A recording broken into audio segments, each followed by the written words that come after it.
door for me? There we go.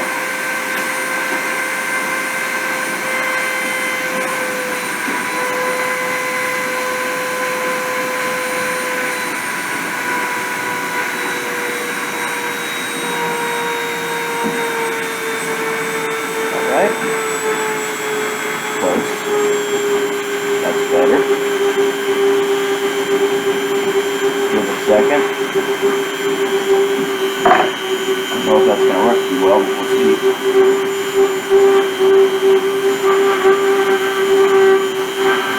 I might not be pressing hard enough, I don't know.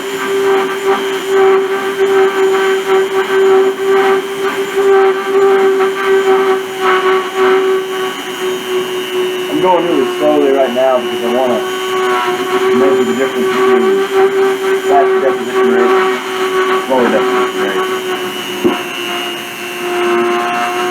Maybe. No oxide. How long does the copper last before it's wearing out and you go lower? Typically it'll go for, so if I've got 3 millimeters of copper sticking out past the end of the tool, it'll last for about 650 millimeters in track length before it finally hits the bottom.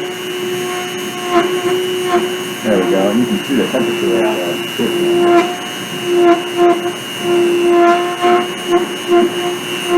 That's okay. 30 deposition.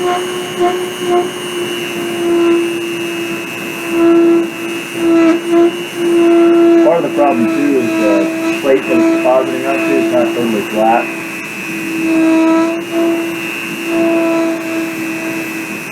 Stuck really good? Yeah, the typical bond strength is comparable to the bond strength you get out of direct bond copper. So maybe 50 or 80 megapascals. It's very thin though, so the question is, how much of that is film effect and how much of that is, how much of that is film effect and how much of it is actual bond strength. But you can see the temperature at the tip is very, very high. You can probably look at it.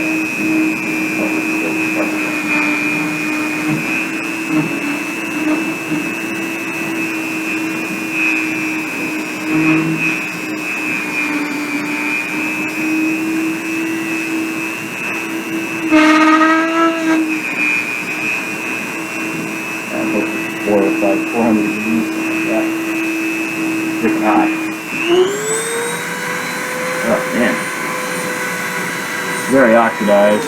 I was going way too slow and it's pressing too hard because this substrate is a little flexed, a little bent.